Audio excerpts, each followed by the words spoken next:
Pwede na pong mag-build or mag-start ng conversation ang mga viewers, fans, and subscribers natin sa ating mga channel.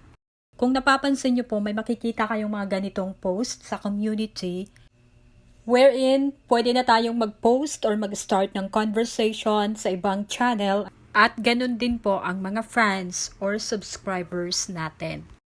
At kapag nag-turn on po kayo ng community, makikita po ng mga subscribers nyo ang ganito. Makikita po natin naka-beta or naka-beta version.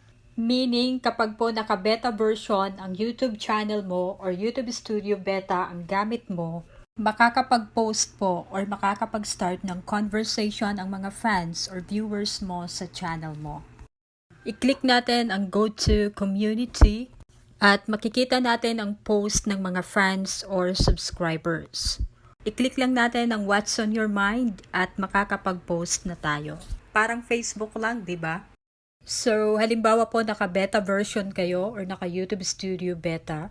Tapos, pinalitan nyo lang ng YouTube Studio. Punta po kayo sa YouTube channel nyo.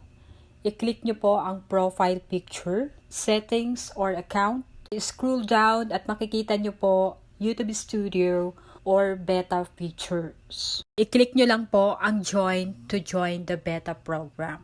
At meron din naman tayong choice. Kung gusto po natin na makapag-post or makapag-start ng conversation ng mga viewers natin sa ating channel, pwede po nating i-turn on ang community. Kung ayaw naman natin, pwede nating i-turn off. So kapag naka-turn on po ang community nyo, magkakaroon po ng space ang mga fans or subscribers nyo na mag-post sa channel mo or sa community mo. Nagtatanong man sila or nag-share lang ng mga kung ano-ano o di kaya nag-hangout lang, so pwede po. So ginawa po ang update na to para makapag-build tayo ng loyal community at magkaroon po ng communication or viewer engagement.